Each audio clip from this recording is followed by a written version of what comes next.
E aí, pessoal, tudo bem? Hoje é a nossa última aula do módulo de técnicas de integração. Então, hoje a gente vai ter um pouco mais de prática em gráficos de coordenadas polares, tá?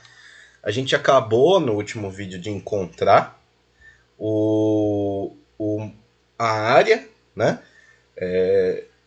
Que está que tá dentro da curva, né?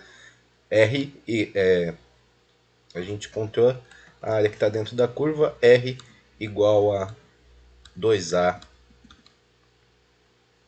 cosseno θ, né? Com o θ variando entre menos π sobre 2 e π sobre 2, né? Foi isso que a gente fez no último vídeo. Agora a pergunta que a gente pode fazer é o que acontece, né? Quando o θ ele quando o θ ele não está limitado, né? Ele não está limitado nesse intervalo, tá? Quando o θ está entre π sobre 2 e π, por exemplo, vamos tomar agora a situação para o θ entre π sobre 2 e π.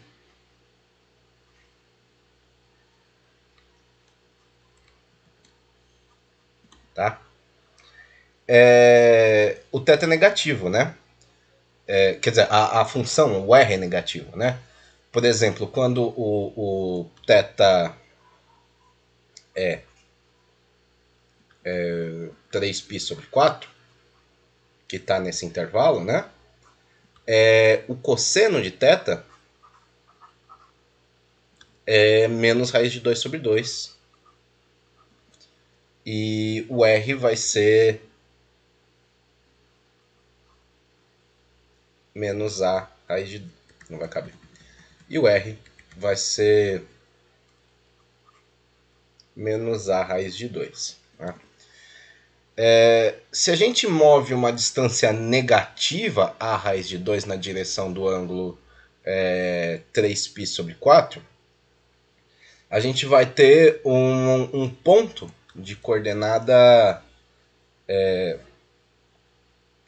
menos a raiz de 2 e 3π sobre 4. Isso em coordenadas polares, tá? Nas coordenadas cartesianas, ele é representado, aqui coordenadas cartesianas, ele é representado por menos AA. Tá? De fato, né, por causa... a gente sabe que os pontos da curva têm a propriedade dada pela função inicial, né, x menos a quadrado mais y quadrado igual a quadrado, né? Nas coordenadas retangulares, né? A gente sabe que quando θ aumenta, o ponto esse ponto aqui, 2a cosseno θ,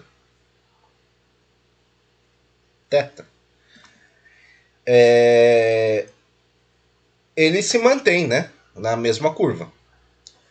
Como o θ, né, ele varia de 0 a 2π, numa situação normal, né, que a gente está tratando de uma curva completa, ou para o nosso caso de menos π sobre 2 a 3π sobre 2, por exemplo,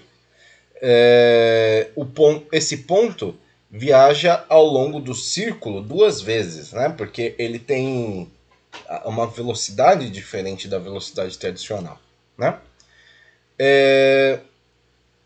Um erro comum é escolher os limites errados de integração e contar a mesma área duas vezes, ou cancelar a área positiva com uma área adicional negativa, né?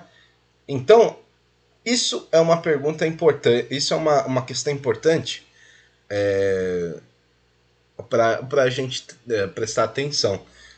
conseguir definir bem os limites de integração, justamente porque em outros casos, como por exemplo esse caso aqui, que a gente tem uma situação com coordenadas negativas, ou para um caso com um limite maior, né, dobrando, né, para 3π sobre 2, né, o limite superior, a gente vai ter uma situação em que a área vai ser somada de forma errada. Ou ela vai ser somada ou vai ser subtraída, e aí vai dar uma área zero, que não faz muito sentido.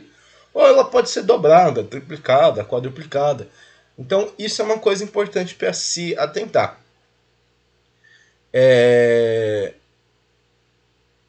Então, eu vou tratar uma outra questão. Isso era só um adendo para o último vídeo. E aí a gente vai tratar propriamente das questões de gráfico, né? Agora, a curva que eu quero tratar é a seguinte. Tentar entender o gráfico da curva R igual a seno de 2θ. Tá? Essa é a curva. A gente vai plotar alguns pontos, né, os pontos do gráfico vão ser, portanto, seno de 2θ, θ, né? E aí a gente vai plotar alguns pontos desse gráfico para ter uma ideia do que ele pode parecer, tá? Então, por exemplo, vamos lá. Para θ igual a... Vamos fazer 0 π sobre 2 e π sobre 4. Tá? Então, o R, que é seno de 2θ, para essas condições, vai dar o quê? Para zero, né? Vai dar zero mesmo. Para π sobre 2. Vamos fazer crescente para fazer sentido. Π sobre 4, depois π sobre 2. Para π sobre 4 vai dar 1, né? Que vai ser seno de π sobre 2, quer dizer. E para π sobre 2 vai dar zero de novo. Tá.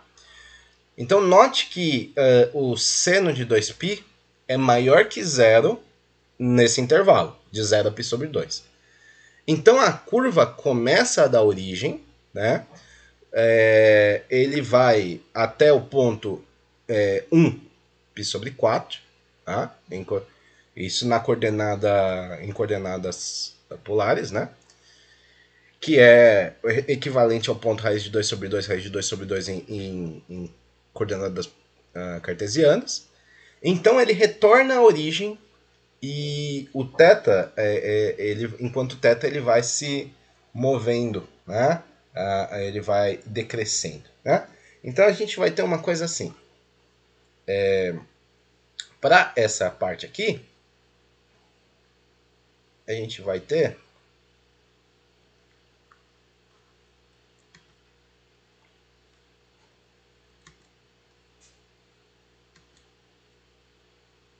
uma coisa... assim. Saiu da origem, foi. Opa, atingiu o máximo, voltou. Agora vai ser difícil, né? Fazer. Aí. E o máximo vai ser essa reta aqui, né? O máximo vai ser essa reta que vai ter raio 1, né? Esse é o gráfico para esse intervalo aqui, né? Então, a gente já fez para 1/4 do intervalo que o θ pode varrer, né? Dentro dos quadrantes, né? No total.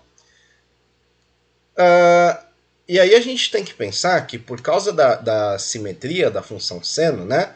A curva ela vai fazer algo semelhante em cada um dos quadrantes, né? No entanto, é útil observar a curva sendo desenhada para entender como as suas partes estão conectadas, tá? a gente consegue espelhar elas nos quadrantes por uma questão de por uma questão de simetria, né? A função C não tem simetria. Só que a ideia, né, é tentar entender qual que é o caminho que a gente está percorrendo, né? Os loops do gráfico, eles são causados por causa da função, né? R igual a seno de 2θ, mudando de sinal cada vez que o gráfico intercepta a origem, né? Porque quando a gente tiver a situação, né, para um intervalo entre π sobre 2 e π, né, os ângulos eles vão estar no segundo quadrante. A parte do gráfico correspondente a esses valores de θ aparece oposta ao ângulo, portanto, no quarto quadrante, certo? Ou seja, como a partir desse momento, como o ângulo vai estar negativo, né, a resposta, que é a equação do gráfico, vai ser caminhar nesse quadrante aqui. Então, para o próximo intervalo, que é o intervalo π sobre 2 até π, vai estar aqui a representação, né? Se a gente quer calcular a área de uma pétala, né, dessa rosa, a gente tem que tomar cuidado para usar os intervalos certos de θ. Se a gente for fazer seguindo, né, qual que é o caminho que a gente vai começar a fazer isso? Eu vou fazer agora para o intervalo inteiro, então eu vou apagar tudo só para poder fazer grande, né? Então é o seguinte,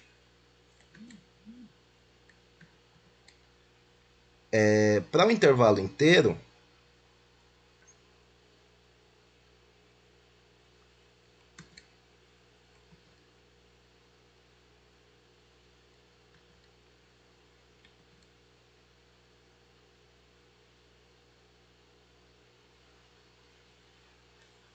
a gente vai ter, primeira parte, ele vai crescendo, conforme θ vai crescendo, atinge o máximo, volta.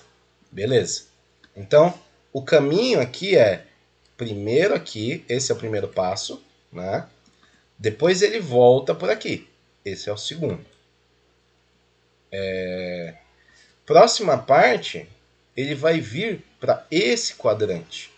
Ele vai crescendo no sentido do quadrante, deu o máximo, voltou.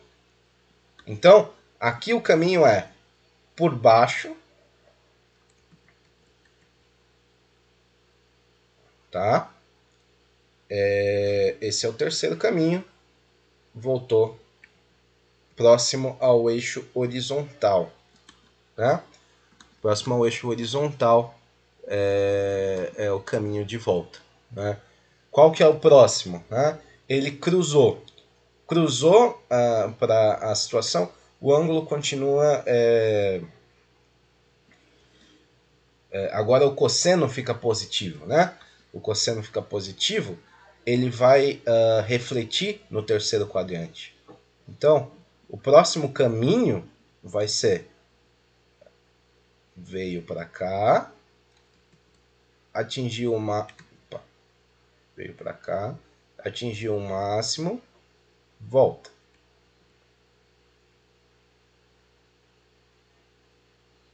Tá? E aqui o caminho é esse aqui, né? Subiu por aqui, fechou por aqui. E por último, né? Quando o cosseno ficar negativo de novo, a gente vai para o quadrante, né, representado pelo x negativo, né? Então, aqui nesse sentido, a gente vai crescendo por aqui, voltou. Esse é a nossa representação, fazer por aqui, né? Então, ele cresce próximo ao eixo y e fecha aqui. Então, a questão aqui não é nem fazer o gráfico. A gente pode fazer só para um intervalo e a gente conhece a simetria da função seno e bate para todo mundo.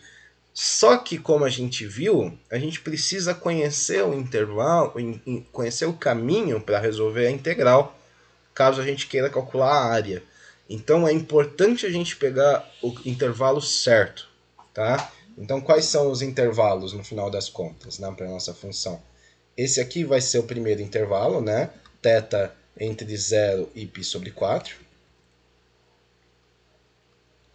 Aí ele vem para cá, né? E vai ser entre π sobre 4 até π.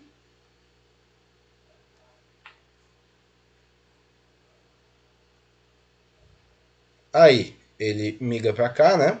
Esse aqui vai ser entre π. Será que cabe aqui? Entre π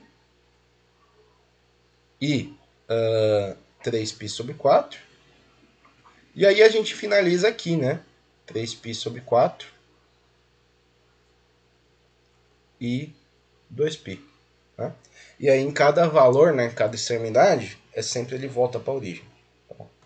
Então é esse o final da história. Tá? Uma última coisa que eu quero tratar é se a gente tratar as coordenadas polares, né, numa seção cônica. Né? Suponha que a gente tem o gráfico de uma curva descrita pela função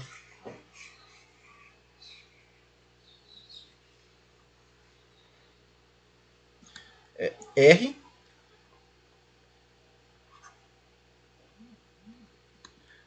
é igual a 1 sobre 2 mais...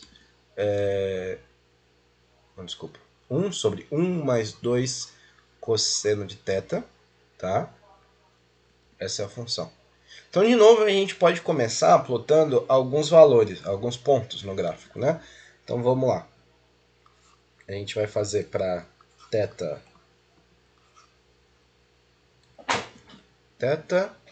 e compara θ com R. Então a gente faz para θ igual a 0, θ igual a π sobre 2 e fazer o outro lado também. Então tá. Para θ igual a 0, né? A gente vai ter cosseno de 0, vai ter 1, vai dar 1/3 aqui, né? Para θ igual a π sobre 2, né? A gente vai ter menos 1, né? Vai ficar 1 sobre menos 1, vai dar menos 1. E para θ igual a menos π sobre 2, a gente vai ter... vai ter 0, né? É isso. Não, vai ter 1. Vai ter 1. É isso, né? Então, usando a equação... se a gente usar a equação de conversão para coordenadas cartesianas, né? R igual não, x igual a R cosseno de θ e y igual a R seno θ, a gente está usando essas equações de conversões, a gente pode converter, né, as coordenadas polares para as coordenadas cartesianas e ver a figura, né, que gera, né, o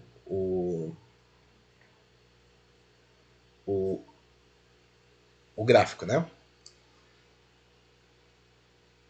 Então, vamos lá. Se a gente fizer a conversão, a gente vai cair numa coisa assim.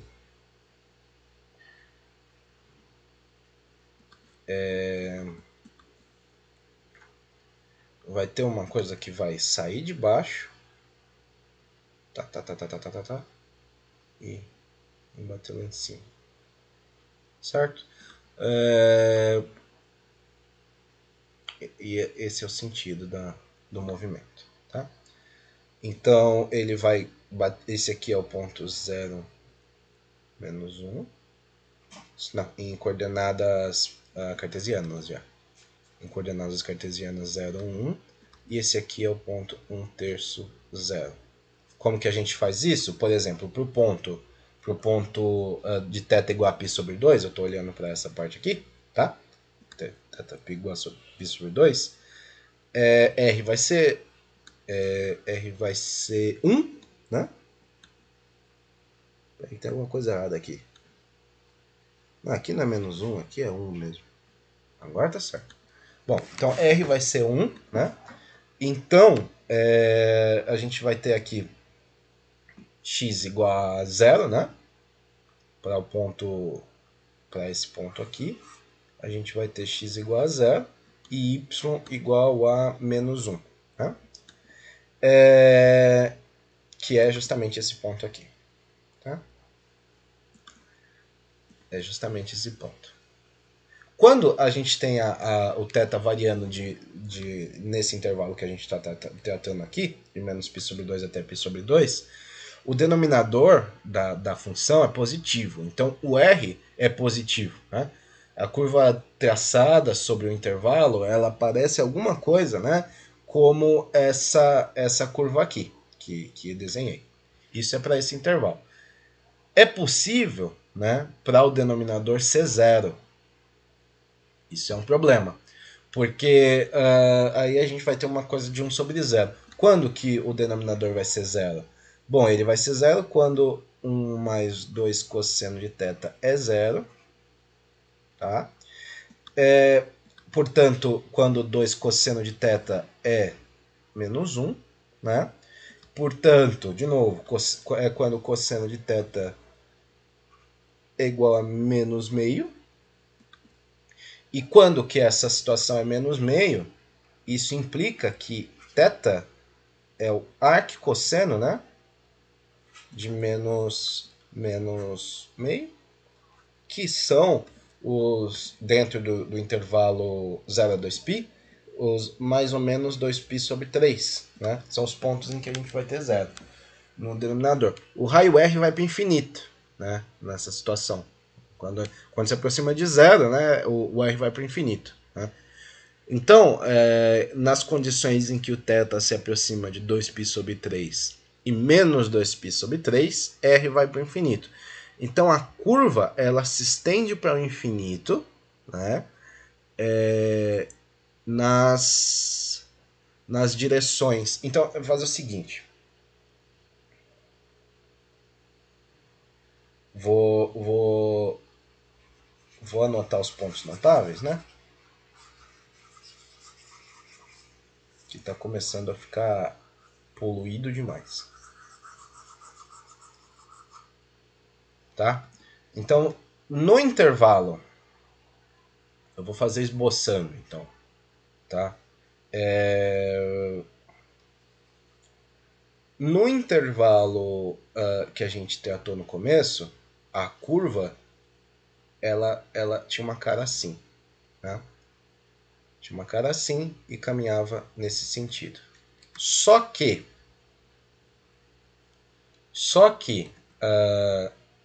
ela pode zerar, né? Dentro do intervalo completo. Ela pode zerar. E a gente já viu os pontos notáveis, né? Esse aqui é o ponto de máximo, que é 1/3 zero.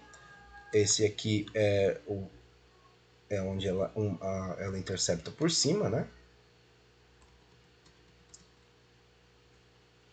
E aqui é onde ela intercepta por baixo. Tá?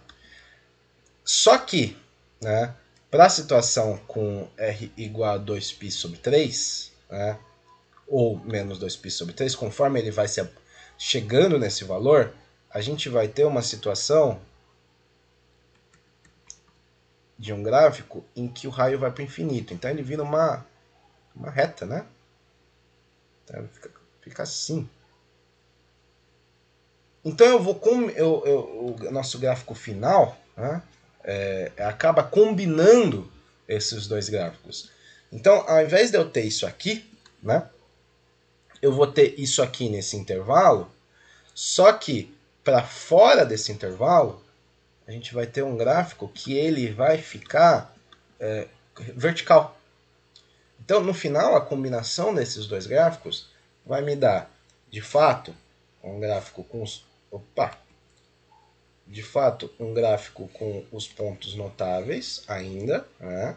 Só que vai ser uma coisa assim. Vai ficando reto cada vez que se aproxima do menos infinito, né? Aqui ele fecha o negócio assim, e aqui ele fica reto de novo. A ideia era ficar reto. Parece... Tá. Agora sim. Tá meio feio, mas deu pra imaginar, né? O que é. Eu vou tentar fazer mais decente. Porque também os eixos ficaram tortos.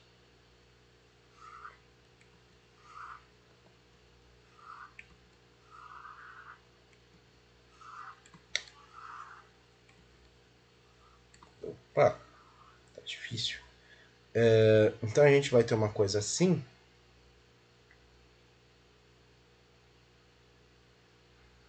Assim, mais ou menos. Com os pontos notáveis 0, 1. 0 menos 1. 1 terço, 0. Isso em coordenadas cartesianas, tá? Isso vai ser o gráfico da função, né? Eu vou colocar da função R1 mais cosseno t, tá? Combinando os nossos dois gráficos, a gente chega nesse daí. Isso, esse desenho aí que a gente consegue, que a gente fez, é o máximo que a gente consegue descobrir, né, sobre o gráfico sem inverter a equação de coordenadas polares para retangulares. Tá? Então vamos fazer isso. Vamos inverter para ver se a gente consegue tirar mais alguma coisa.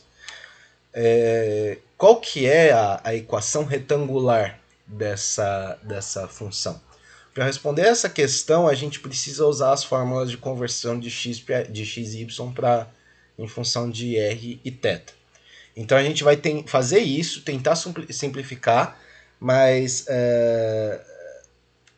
a gente vai tentar o máximo possível manipular a fórmula original, tá?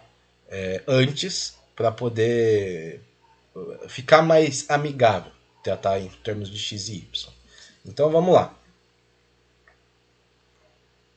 Eu vou...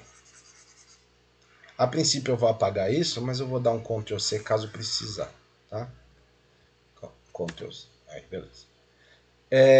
Então, a gente pode manipular essa equação. A gente tem que R é igual a... Opa! R mais 2R cosseno θ é 1, né? Portanto, a gente tem uma expressão para R que é dada por 1 menos 2 cosseno θ mais 2R cosseno θ, né? 2R cosseno θ mais R cosseno θ, a gente já sabe o que é, né? A gente sabe que é x. Então a expressão para R fica 1 menos 2x. Ok? A gente multiplica agora, multiplicando os dois lados, né, pelo denominador, a gente acaba simplificando a expressão e permite fazer a substituição direta de x. Beleza. A variável θ, ela já não aparece. Então, a gente some com esse θ aí. Se a gente fizer o quadrado dos dois lados da equação, a gente consegue sumir com a variável r também. Tá? Por quê? Agora eu vou fazer o quadrado dos dois lados.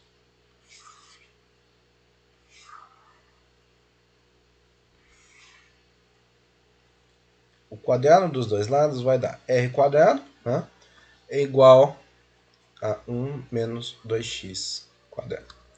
Só que o que é r quadrado? R quadrado é x quadrado mais y quadrado. Tá? E isso é igual à expressão, né? 1 menos 4x mais 4x quadrado. E aí, se a gente retomar, né, colocar tudo em um lado só, né, a gente consegue ter como resultado y quadrado, né, vamos fazer x primeiro, vai ficar menos 3x quadrado, né, mais y quadrado, mais 4x menos 1 igual a 0. Tá? isso é o máximo que a gente consegue, né? A gente conseguiu sumir R de θ. Isso é um cálculo padrão, né? Com resultados padrões. Né? Lembrando que a gente começou com... na verdade, sempre que a gente começar com uma expressão do tipo R igual a mais B cosseno θ, não, desculpa, R igual a 1 sobre A mais B cosseno θ, tá? Ou R igual a 1 sobre A mais B seno θ, a gente vai sair, né, em uma equação assim. Tá? Sempre vai ser uma equação assim.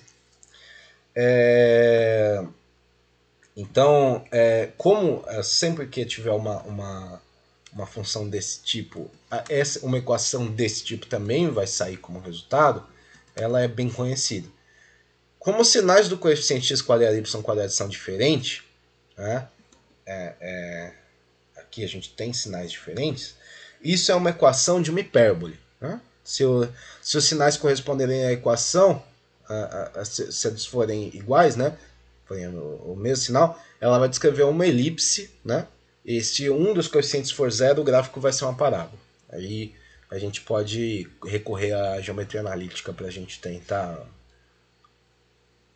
ver por quê. Né? Mas isso não é o escopo. Então, isso é uma equação de uma hipérbola. Tá? A gente pode agora concluir que as linhas pontilhadas na primeira figura lá... Opa. As linhas pontilhadas que a gente fez no gráfico, quando a gente... Opa. Agora eu não sei onde está. Mas então, as linhas pontilhadas lá do gráfico, né? Ele que eram as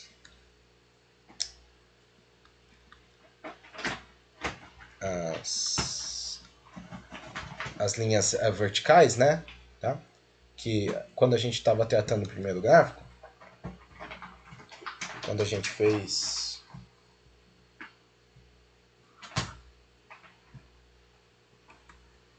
um gráfico assim, né? As linhas pontilhadas, que eram essas daqui, que era quando a gente estava olhando os limites, né?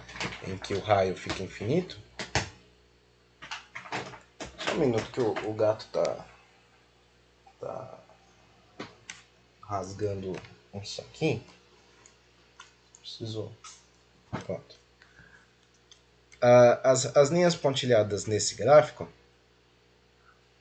que era o gráfico quando a gente estava tentando entender como ele funciona, né, nesses quadrantes, elas vão ser, portanto, as assíntotas. Né? Elas vão ser as assíntotas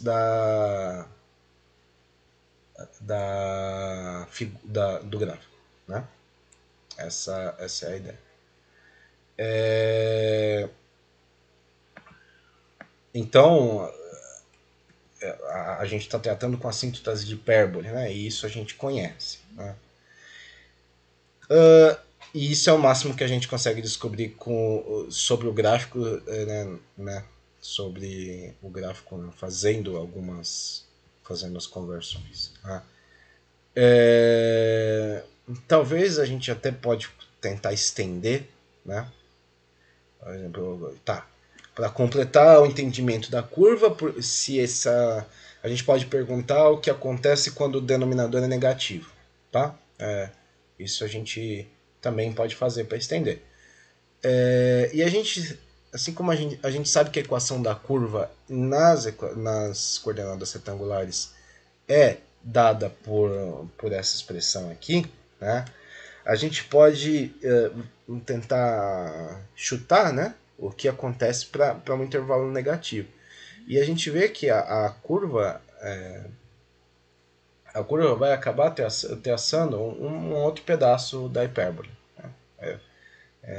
Esse a consequência da curva negativa. Vai traçar um outro pedaço da hipérbole. E aí, bom, por que essa curva é importante? Né? existe uma conexão, né, entre a fórmula básica de área, tá, e esses tipos de curva. Tá? Como a gente já deve saber, né, todo mundo, para estar fazendo cálculo, eu concluo, né, eu tenho pressuposto que o ensino médio foi concluído, ou ele está adiantando, né, mas de qualquer forma está avançado no conteúdo, pelo menos no ensino médio. Então a gente sabe que as trajetórias dos cometas são hipérboles. As elipses são as trajetórias de planetas ou asteroides. Quando a gente representa hipérboles e elipses em coordenadas polares como essa, né, acontece que a gente vai ter r igual a zero, que é o foco da hipérbole. Né? As coordenadas polares é uma forma natural de expressar a trajetória de um planeta ou cometa se a gente quer encontrar o centro de gravidade. Tá? Que no caso é o Sol, né, para o planeta, para dele na origem, né, que vai ser a origem do ponto. Então, essa fórmula é conhecida porque quando a gente taca R igual a zero, a gente encontra o centro de gravidade do planeta, ou do cometa, do astro. Tá?